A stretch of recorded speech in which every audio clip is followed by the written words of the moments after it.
PT Chacko ആ പ്രസംഗത്തിൽ കൃത്യമായി ഇത് ഫാറൂഖ് കോളേജിൻ്റെതാണ് ഭൂമി എന്ന് പറഞ്ഞിട്ടുണ്ട്. VD സതീശന്റെ പഴയ കാല നേതാവാണ് PT ചാക്കോ എന്നതിനാൽ ഒന്നുകിൽ ചാക്കോയെ സതീശൻ തള്ളിപ്പറയുന്നു. ആളുകളെ പറ്റിക്കുക എന്നതാണ് BJP ചെയ്തുകൊണ്ടിരിക്കുന്നത്.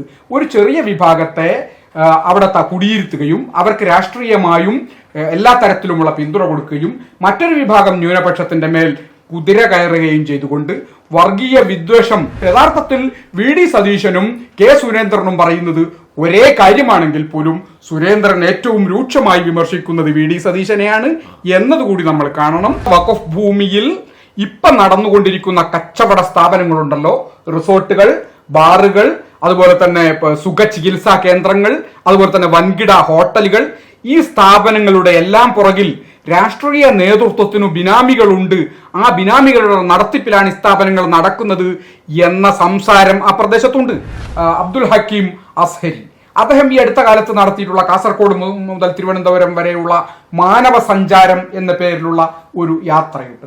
വളരെയേറെ അഭിനന്ദനാർഹമായ ഒരു യാത്രയായി ഞാൻ അതിനെ കാണുകയാണ്. CH മുഹമ്മദ് കോയ സാഹിബിന്റെയും KM സീതി സാഹിബിന്റെയും ചരിത്രം നമ്മൾ പരിശോധിക്കുമ്പോൾ അവരുടെ ചരിത്രം അതല്ല. 1961 നിയമസഭയിൽ ഉണ്ടായിട്ടുള്ള ഈ വിവാദ വിഷയവുമായി ബന്ധപ്പെട്ടുകൊണ്ട് ഫാറൂഖ് കോളേജിന്റെ മാഗസിനിൽ CH മുഹമ്മദ് കോയ സാഹിബ് എഴുതിയിട്ടുള്ള ഒരു ലേഖനമുണ്ട്.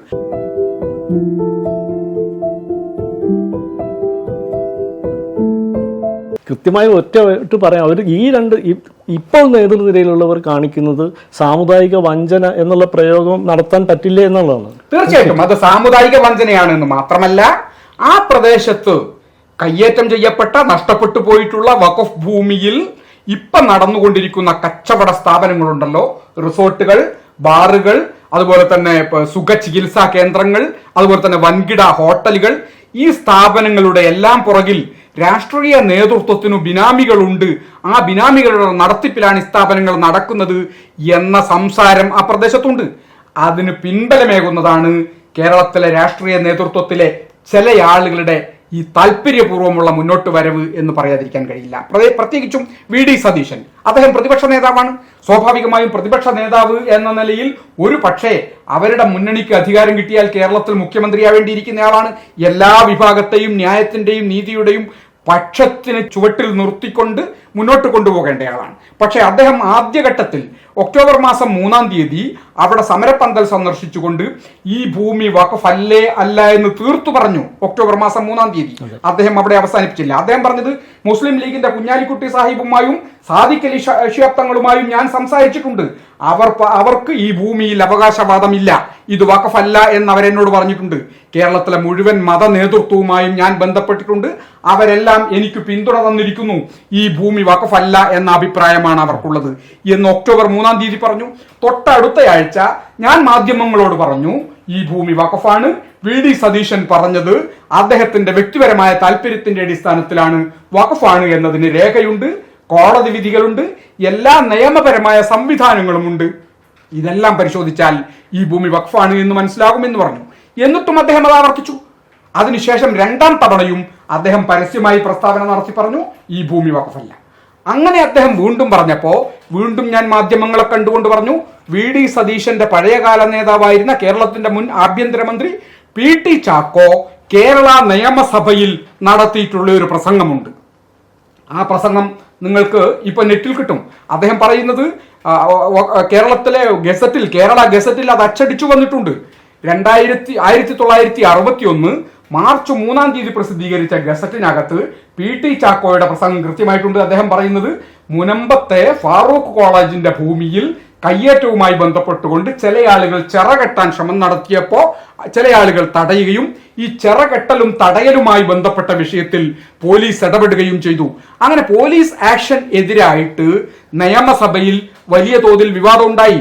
ഒരു സബ്മിഷൻ, അടിയന്തര പ്രമേയം അവതരിപ്പിക്കപ്പെട്ടു. ഈ അടിയന്തര പ്രമേയത്തിന്റെ അവതരണാനുമതി നിഷേധിച്ചുകൊണ്ടാണ് PT ചാക്കോയുടെ പ്രസംഗം ഉണ്ടായത്. PT ചാക്കോ ആ പ്രസംഗത്തിൽ കൃത്യമായി ഇത് ഫാറൂഖ് കോളേജിന്റെതാണ് ഭൂമി എന്ന് പറഞ്ഞിട്ടുണ്ട്. VD സതീശന്റെ പഴയ കാല നേതാവാണ് PT ചാക്കോ എന്നതിനാൽ ഒന്നുകിൽ ചാക്കോയെ സതീശൻ തള്ളിപ്പറയുന്നു എന്ന് കരുതേണ്ടി വരും, അല്ലെങ്കിൽ PT ചാക്കോയ്ക്കും ചരിത്രത്തിനും നിയമപരമായ സംവിധാനങ്ങൾക്കും അതുപോലെ തന്നെ രാജ്യത്തിന്റെ ഭരണകൂട നിലപാടുകൾക്കും ആധാരങ്ങൾക്കും എല്ലാം എതിരായി വ്യക്തിപരമായ കച്ചവട താല്പര്യം VD സതീശനെ നയിക്കുന്നുണ്ടാകും എന്നാണ് ഞാൻ അന്ന് പറഞ്ഞത്. അത് സത്യമാണ് എന്ന് ബോധ്യപ്പെടുന്ന നിലപാടുകളാണ് പിന്നീട് സതീശന്റെ ഭാഗത്തുനിന്നുണ്ടാകുന്നത്. നേരത്തെ ഇപ്പോൾ ലീഗിൻ്റെ കാര്യം പറഞ്ഞു, അതുപോലെ തന്നെ കോൺഗ്രസിനകത്തുള്ള വിഷയം പറഞ്ഞു. ഇതേപോലെ തന്നെ വളരെ പ്രധാനമാണ് ഈ വിഷയത്തിൽ BJP കൈക്കൊള്ളുന്ന ഒരു പ്രധാനപ്പെട്ട നിയമം. ദേശീയ തലത്തിൽ BJP വഖഫ് സ്വത്തുകൾ, വഖഫ് നിയമം തന്നെ ഭേദഗതി നടത്തണം എന്നുള്ള ചർച്ചകൾ രൂക്ഷമായിക്കൊണ്ടിരിക്കുകയാണ്. BJP നേതാക്കൾ കേരള സന്ദർശന ദേശീയ നേതാക്കൾ തന്നെ ജവദേക്കറെ പോലെയുള്ള ദേശീയ നേതാക്കൾ വന്ന് പറഞ്ഞിരിക്കുന്നത് വഖഫ് നിയമം ഭേദഗതി ചെയ്തിരുന്നുവെങ്കിൽ മുനമ്പത്ത് ഇത്തരം ഒരു വിഷയം ഉണ്ടാവില്ല എന്നുള്ളതാണ്. അപ്പോൾ നിയമം ഭേദഗതി ചെയ്യണമെന്നുള്ള BJPയുടെ താല്പര്യങ്ങൾക്ക് അനുഗുണമായൊരു സാഹചര്യമല്ലേ ലീഗും കോൺഗ്രസും മറ്റ് കക്ഷികളുമൊക്കെ ഒരുക്കി കൊടുത്തുകൊണ്ടിരിക്കുന്നത്? തീർച്ചയായിട്ടും അവിടെ VD സതീശൻ പറയുന്ന പ്രധാനപ്പെട്ട ഒരു കാര്യം, പാർലമെന്റിൽ BJP കൊണ്ടുവന്ന വഖഫ് ഭേദഗതി നിയമമുണ്ടല്ലോ, ആ ഭേദഗതി നിയമത്തെ ഞങ്ങൾ എതിർക്കുന്നു എന്നാണ്. അങ്ങനെ എതിർക്കുന്നു എന്ന് പറഞ്ഞുകൊണ്ട് അദ്ദേഹം വഖഫ് ഭേദഗതി നിയമത്തിന്റെ താല്പര്യങ്ങൾ ഇംപ്ലിമെന്റ് ചെയ്യുമ്പോൾ എന്തു സംഭവിക്കുമോ അതിന് പിന്തുണ കൊടുക്കുന്നു എന്ന വലിയ ഒരു ദൗർഭാഗ്യകരമായ സാഹചര്യം നമുക്ക് കാണാൻ കഴിയും. ഇപ്പോൾ വഖഫ് നിയമം കൊണ്ടുവന്നുകൊണ്ട്, പുതിയ വഖഫ് നിയമം കൊണ്ടുവന്നുകൊണ്ട് BJPയും BJPയുടെ നേതാക്കന്മാരും പറയുന്നത് അന്യായമായി കയ്യേറ്റം ചെയ്ത വഖഫ് ഭൂമിയെ സംരക്ഷിക്കും എന്നല്ല. ഇപ്പോ കൈവശം വെച്ചുകൊണ്ടിരിക്കുന്ന വഖഫ് ഭൂമിക്ക് പല തരത്തിൽ അതിനെ ഇല്ലാതാക്കാനും കയ്യേറിയവർക്ക് പിന്തുണ കൊടുക്കാനും കഴിയുന്ന സാഹചര്യം സൃഷ്ടിക്കും എന്നാണ് ഈ നിയമം വായിക്കുമ്പോൾ നമുക്ക് മനസ്സിലാവുന്നത്. അതിനവർക്ക് ധാരാളം താല്പര്യങ്ങളുണ്ട്. ഒന്ന്, നമുക്ക് മനസ്സിലാക്കാൻ കഴിയുന്നത് ബാബരി മസ്ജിദുമായി ബന്ധപ്പെട്ട വിഷയം തന്നെ. ബാബരി മസ്ജിദുമായി ബന്ധപ്പെട്ട വിഷയത്തിൽ ബാബരി മസ്ജിദ് വഖഫ് ഭൂമിയിലാണല്ലോ. ആ വഖഫ് ഭൂമി വൺസ് എ വഖഫ് ഓൾവേസ് വഖഫ് എന്നാണെങ്കിൽ വഖഫ് ഭൂമി കയ്യേറി ശ്രീരാമക്ഷേത്രം നിർമ്മിക്കുന്നതിന് അനുമതിയുണ്ടോ നിയമപരമായി എന്ന ചോദ്യം പ്രസക്തമാണ്. 1991 ആരാധനാലയ സംരക്ഷണ നിയമവുമായി ബന്ധപ്പെട്ടുകൊണ്ട് ബാബരി മസ്ജിദിനെ നമുക്ക് ഒഴിവാക്കാം. അതിനുശേഷം ധാരാളക്കണക്കിന് ആരാധനാലയങ്ങൾ ഈ രൂപത്തിൽ അന്യാധീനപ്പെടുത്താനും കൈവശപ്പെടുത്താനും തകർക്കാനുമുള്ള ശ്രമങ്ങൾ BJP നടത്തിക്കൊണ്ടിരിക്കുകയാണ്. അതിനെല്ലാം നിയമപരമായ പിൻബലം കിട്ടാൻ വഖഫ് പോലും അതിനെ സംരക്ഷിക്കുന്നില്ല എന്ന് പറയാൻ BJPക്ക് സാധ്യമാകും വിധത്തിലുള്ള നിയമമാണ് പുതിയതായി ഉണ്ടാക്കാൻ പോകുന്നത്. ഇപ്പോ മുനമ്പത്ത് ഇവർ പറയുന്നത്, BJPക്കാർ പറയുന്നത്, ഈ നിയമം നിലവിൽ വന്നു കഴിഞ്ഞാൽ ഇവിടുത്തെ താമസക്കാർക്ക് ഈ ഭൂമി കിട്ടുമെന്നാണ്. പച്ചക്കള്ളമാണത്. അങ്ങനെയൊരു നിർദ്ദേശം ആ പുതിയ നിയമത്തിൽ പോലുമില്ല. ഈ നിയമം നിലവിൽ വന്നു കഴിഞ്ഞാൽ കിട്ടണമെങ്കിൽ ഇത് വഖഫായിരിക്കണമല്ലോ. ഇത് വഖഫാണെങ്കിലേ കിട്ടുള്ളൂ. ഇപ്പൊ സമരക്കാർ തന്നെ പറയുന്നത് മുനമ്പത്തെ ഭൂമി വഖഫല്ല എന്നാണ്. മുനമ്പത്തെ ഭൂമി വഖഫല്ലെങ്കിൽ വഖഫ് നിയമം നിലവിൽ വന്നാൽ എങ്ങനെയാണ് ആ വഖഫ് നിയമത്തിന്റെ പുതിയ നിയമത്തിന്റെ കീഴിൽ അവർക്ക് ലഭ്യമാവുക? വഖഫ് അല്ലെങ്കിൽ അത് കിട്ടില്ല എന്ന് മാത്രമല്ല, ഇത് വഖഫ് അല്ല എന്ന് ഫാറൂഖ് കോളേജ് പറയുമ്പോൾ സ്വാഭാവികമായും വഖഫ് അല്ലാത്ത ഭൂമിക്കുമേൽ വഖഫിനുമായി ബന്ധപ്പെട്ട ഭേദഗതി നിയമം പ്രായോഗികമാക്കാൻ ഒരു നിയമപരമായ തടസ്സങ്ങളുണ്ട്. അപ്പോൾ ആളുകളെ പറ്റിക്കുക എന്നതാണ് BJP ചെയ്തുകൊണ്ടിരിക്കുന്നത്.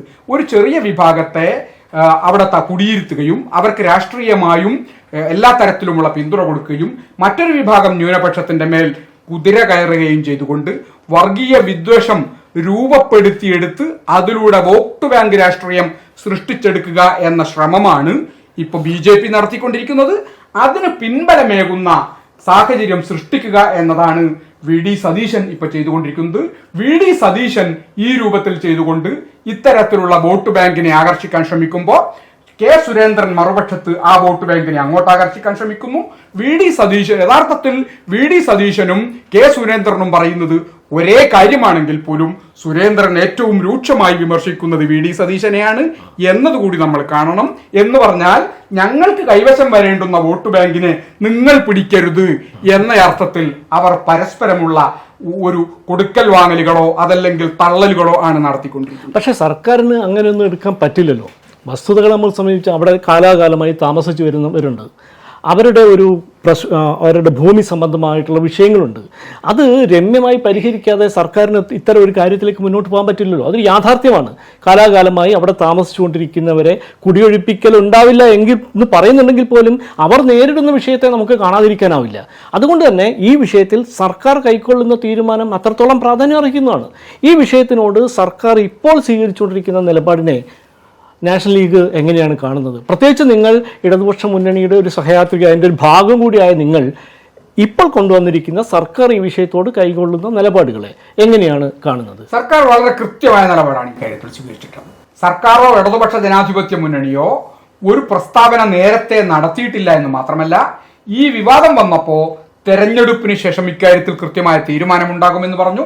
തെരഞ്ഞെടുപ്പ് കഴിഞ്ഞ ഉടനെ ജസ്റ്റിസ് സി എൻ രാമചന്ദ്രൻ നായരെ ഈ വഖഫുമായി ബന്ധപ്പെട്ട ജുഡീഷ്യൽ കമ്മീഷനായി നിയോഗിക്കുകയാണ് ഉണ്ടായത്. ഒരു ജുഡീഷ്യൽ കമ്മീഷൻ എന്ന് പറയുമ്പോൾ സ്വാഭാവികമായും ഈ വിവാദവുമായി ബന്ധപ്പെട്ട് എല്ലാ കാര്യങ്ങളെക്കുറിച്ചും അവർ പഠിച്ച് ന്യായയുക്തമായി നീതിപൂർവകമായി തീരുമാനമെടുത്തുകൊണ്ട് പ്രപ്പോസൽ ഗവൺമെന്റിന് സമർപ്പിക്കാൻ ഉത്തരവാദപ്പെട്ട ആളുകളാണ് ജുഡീഷ്യൽ കമ്മീഷനുകൾ.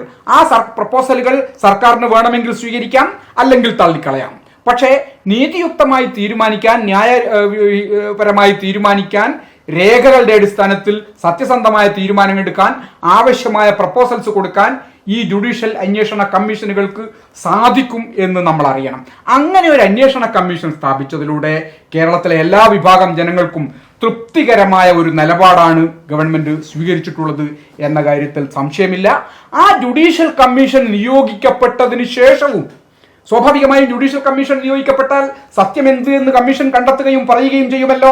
ആ കമ്മീഷൻ നിയോഗിക്കപ്പെട്ടതിന് ശേഷവും പ്രതിപക്ഷ നേതാവ് വി ഡി സതീശൻ ജുഡീഷ്യൽ കമ്മീഷനെ പോലും തള്ളിക്കളഞ്ഞുകൊണ്ട് ഇത് വഖഫ് ഭൂമിയല്ല എന്ന് പരസ്യമായി പറയുന്ന സാഹചര്യം ഉണ്ടായത് അദ്ദേഹം എന്തിനെയാണ് ഭയപ്പെടുന്നത് എന്ന ചോദ്യം വളരെ പ്രസക്തമായി വരികയാണ്. ഇവിടെ മുസ്ലിം ലീഗ് ആയാലും കോൺഗ്രസ് ആയാലും മറ്റേത് കക്ഷികളായാലും സ്വാഭാവികമായി ഇതുപോലുള്ള ഒരു ജുഡീഷ്യൽ കമ്മീഷൻ നിയോഗിക്കപ്പെട്ട് കഴിഞ്ഞാൽ അവരുടെ റിപ്പോർട്ട് വരട്ടെ, എന്നിട്ട് നമുക്ക് നോക്കാം എന്ന തീരുമാനത്തിലേക്കാണ് എത്തേണ്ടത്. ആ തീരുമാനത്തിലേക്ക് എത്തിയില്ല എന്ന് പറഞ്ഞാൽ അതിന്റെ അർത്ഥം അവർക്ക് പലതും മറച്ചു വെക്കാനുണ്ട്, അവരുടെ താല്പര്യങ്ങൾ പലതും പൊളിഞ്ഞു പാളീസാകാൻ പോകുന്നു, അതിന്റെ ഭയം അവരെ ഭരിക്കുന്നുണ്ട് എന്നതാണ്. ഇപ്പോൾ വഖഫ് ബോർഡായാലും അതുപോലെ തീരുമാനം എടുക്കുമെന്ന് പറഞ്ഞു. നേരത്തെ പറഞ്ഞപ്പോൾ ഇപ്പോൾ CPM കൃത്യമായ അല്ലെങ്കിൽ ഇടതുപക്ഷം കൃത്യമായ നിലപാടെടുക്കുന്നു എന്ന് പറയുന്നുണ്ട്. പക്ഷെ വഖഫ് സംബന്ധിച്ച്, ഈ വിഷയം സംബന്ധിച്ച് ഇപ്പോഴും പലർക്കും ഇടയിലും നേതൃത്വത്തിനിടയിലും ചർച്ചകളിൽ പങ്കെടുക്കുന്നതിന് ഇടയിൽ പോലും ഒരുപാട് വ്യക്തതയില്ലായ്കയുണ്ട്. ഇടതുപക്ഷത്തിന് വേണ്ടി TV ചർച്ചകളിലൊക്കെ പങ്കെടുത്തുകൊണ്ടിരിക്കുന്ന റെജി ലൂക്കസിനെ പോലുള്ള ആളുകൾ പറഞ്ഞിരിക്കുന്നത് താങ്കൾ ഈ പറഞ്ഞ നയത്തിന് തികച്ചും വിരുദ്ധമായ രീതിയിലാണ് സംസാരിച്ചത്. തീർച്ചയായിട്ടും റെജി ലൂക്കോസിന്റെ സ്റ്റേറ്റ്മെന്റ് അദ്ദേഹത്തിൻ്റെത് മാത്രമാണ് എന്നാണ് ഞാൻ വിചാരിക്കുന്നത്. അദ്ദേഹം പറഞ്ഞതുപോലെയുള്ള വഖഫിന് വിരുദ്ധമായ, വഖഫിനെ വളരെ മ്ലേച്ഛമായി കൊണ്ടുള്ള ഒരു പ്രയോഗം ആ കേരളത്തിൽ നടത്തിയിട്ടുള്ള ആളുകൾ ആരൊക്കെയാണെന്ന് നമുക്ക് നോക്കാം. കാസയുടെ നേതാക്കന്മാർ അങ്ങനെ പറഞ്ഞിട്ടുണ്ട്, RSSന്റെ നേതാക്കന്മാർ പറഞ്ഞിട്ടുണ്ട്, സുരേഷ് ഗോപി MP ആ രൂപത്തിൽ വളരെ മോശമായി പ്രതികരിച്ചിട്ടുണ്ട്. അതുപോലെ തന്നെ PC ജോർജും അദ്ദേഹത്തിന്റെ മകൻ ഷോൺ ജോർജും ഈ രൂപത്തിലാണ് വഖഫിനെ വ്യാഖ്യാനിച്ചിട്ടുള്ളത്. സമാനമായ അർത്ഥത്തിലാണ് റെജി ലൂക്കോസിന്റെയും സ്റ്റേറ്റ്മെന്റ് വന്നിട്ടുള്ളത്. അതുകൊണ്ട് തന്നെ അത് ഇടതുപക്ഷ ജനാധിപത്യ മുന്നണിയുടെയോ CPIMന്റെയോ നിലപാടല്ല എന്ന് വിശ്വസിക്കുന്നയാളാണ് ഞാൻ. CPIMന് അങ്ങനെ ഒരു നിലപാടുണ്ടായിരുന്നെങ്കിൽ CPIM മുൻകൈ എടുത്തുകൊണ്ട് നിയോഗിച്ചിട്ടുള്ളയാളാണ് വഖഫ് ബോർഡ് ചെയർമാൻ. ആ വഖഫ് ബോർഡ് ചെയർമാൻ വളരെ കൃത്യമായി ഇക്കാര്യത്തിൽ നിലപാടെടുത്തിരിക്കുന്നു. ഇത് വഖഫാണ് എന്ന് പറഞ്ഞിരിക്കുന്നു, വഖഫ് സ്വത്താണ് എന്ന് പറഞ്ഞിരിക്കുന്നു. 2019 റഷീദ് അലി ശിഹാബ് തങ്ങൾ ചെയർമാനായിരുന്ന കാലത്താണ് ഈ വഖഫിന്റെ രജിസ്ട്രേഷൻ നടന്നത് എന്ന് പറഞ്ഞിരിക്കുന്നു. അത് ഞങ്ങൾ അംഗീകരിക്കുന്നു എന്ന് പറഞ്ഞിരിക്കുന്നു. TK ഹംസ ചെയർമാനായിരിക്കുന്ന കാലത്താണ് 12 വഖഫ് ബോർഡുകൾ വഖഫിൽ കയ്യേറിയിട്ടുള്ള 12ഓളം സ്ഥാപനങ്ങൾക്ക് നോട്ടീസ് അയച്ചത് എന്നും പറഞ്ഞിരിക്കുന്നു. 12 ഇപ്പോ നേരത്തെ പലരും പറയുന്നുണ്ട് ഇതിനകത്ത് താമസിക്കുന്ന പാവപ്പെട്ട മത്സ്യത്തൊഴിലാളികൾക്ക് നീതി കിട്ടണം, അവർക്കെതിരായി നോട്ടീസ് അയച്ചിരിക്കുന്നു. അവർക്ക് ആർക്കെതിരായാണ് നോട്ടീസ് അയച്ചത് എന്ന് ഈ പറയുന്ന ആളുകൾ പറയണം. ഒരാൾക്കെതിരായി നോട്ടീസ് അയച്ചിട്ടില്ല. നോട്ടീസ് അയച്ചിട്ടുള്ളത് ബ്ലൂ വാട്ടർ മറൈൻ എന്ന് പറയുന്ന റിസോർട്ട്, വലിയ വൻകിട റിസോർട്ട്, അതുപോലെ തന്നെ ക്ലബ് മഹീന്ദ്ര എന്ന് പറയുന്ന വൻകിട റിസോർട്ട്, ഇതുപോലുള്ള 12ഓളം റിസോർട്ടുകൾക്ക് നോട്ടീസ് അയച്ചിട്ടുണ്ട്. ആ റിസോർട്ടുകൾക്ക് മാത്രമാണ് നോട്ടീസ് അയച്ചത്. നോട്ടീസ് കിട്ടിയതിനു ശേഷമാണ് അവർ സമരരംഗത്തേക്ക് വരുന്നത്. അപ്പൊ നോട്ടീസ് കിട്ടിയതിനു ശേഷം സമരരംഗത്ത് വരുന്നു എന്ന് പറഞ്ഞാൽ എന്താണ് അതിന്റെ അർത്ഥം? ആ നോട്ടീസ് കിട്ടിയവർക്ക് പൊള്ളി.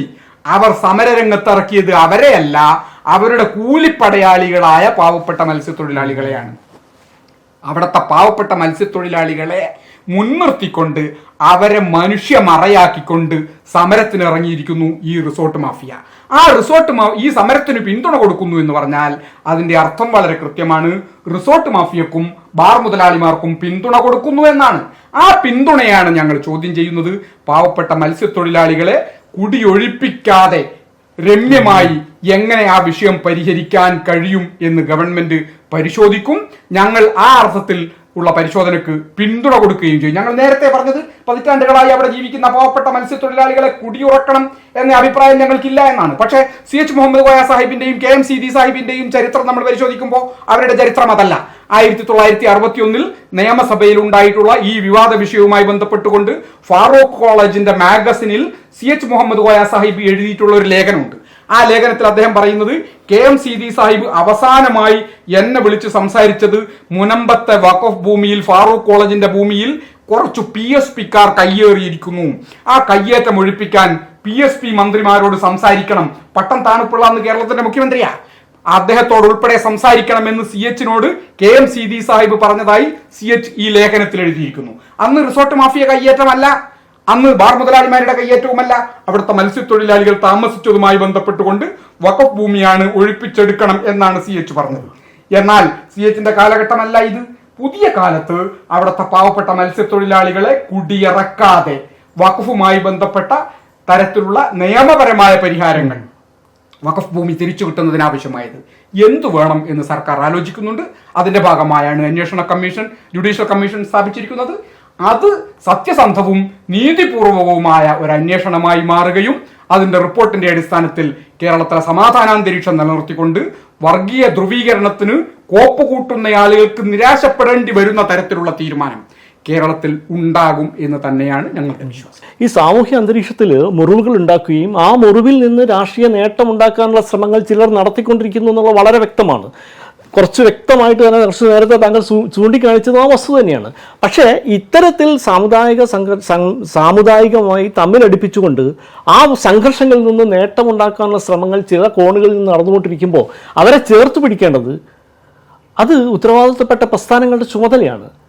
എങ്ങനെയാണ് ഇപ്പോഴത്തെ സാഹചര്യത്തിൽ അത്തരത്തിനുള്ളൊരു സാധ്യതയെ എങ്ങനെയാണ് കാണുന്നത്? തീർച്ചയായിട്ടും കേരളത്തിലെ രാഷ്ട്രീയ പ്രസ്ഥാനങ്ങളുടെയും മതസംഘടനകളുടെയും സാമൂഹ്യ സാംസ്കാരിക വിഭാഗങ്ങളുടെയും എല്ലാം ഉത്തരവാദിത്വമാണ് ഇത്തരത്തിൽ കേരളീയ സാമൂഹ്യ ഗാത്രത്തിൽ ഉണ്ടാക്കുന്ന മുറിവുകൾ ഇല്ലാതാക്കാനും അതിന് ഗുണകരമായ വിധത്തിൽ സാഹോദര്യം സ്ഥാപിക്കുന്നതിന് ആവശ്യമായ ശ്രമങ്ങൾ നടത്താനും. ആ തരത്തിലുള്ള ശ്രമങ്ങൾ കേരളത്തിലെ മുഴുവൻ വിഭാഗങ്ങളുടെയും ഭാഗത്തുനിന്ന് ഉണ്ടാവേണ്ടതുണ്ട് എന്ന് തന്നെയാണ് എനിക്ക് സൂചിപ്പിക്കാനുള്ളത്. അതിൽ വളരെ പ്രധാനപ്പെട്ട ഒരു കാര്യം, എടുത്തു പറയേണ്ട ഒരു കാര്യം, സുന്നി യുവജന സംഘത്തിന്റെ നേതാവ് ശ്രീ അബ്ദുൽ ഹക്കീം അസ്ഹരി, അദ്ദേഹം ഈ അടുത്ത കാലത്ത് നടത്തിയിട്ടുള്ള കാസർഗോഡ് മുതൽ തിരുവനന്തപുരം വരെയുള്ള മാനവ സഞ്ചാരം എന്ന പേരിലുള്ള ഒരു യാത്രയുണ്ട്.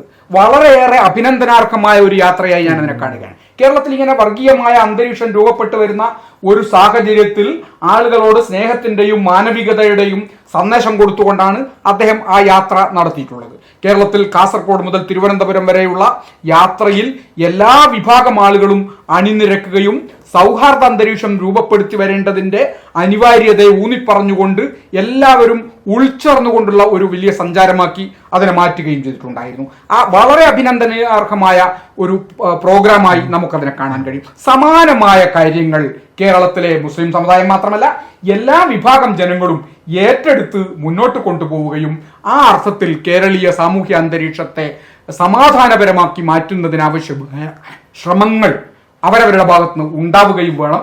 രാഷ്ട്രീയമായ താല്പര്യമോ വർഗീയ താല്പര്യത്തിൽ ഊന്നിന്നുകൊണ്ടുള്ള രാഷ്ട്രീയ നേട്ടത്തിനു വേണ്ടിയുള്ള ശ്രമങ്ങളോ അഭികാമ്യമല്ല, അനുവദനീയമല്ല എന്ന് പറയാൻ ഇത്തരം മതസംഘടനകൾക്കും സാമൂഹ്യ സാംസ്കാരിക നേതൃത്വത്തിനും ഉത്തരവാദിത്വമുണ്ട്. ആ ഉത്തരവാദിത്വം അവർ നിർവഹിക്കും എന്നാണ് നമ്മുടെ പ്രതീക്ഷ. തീർച്ചയായിട്ടും. Thank you.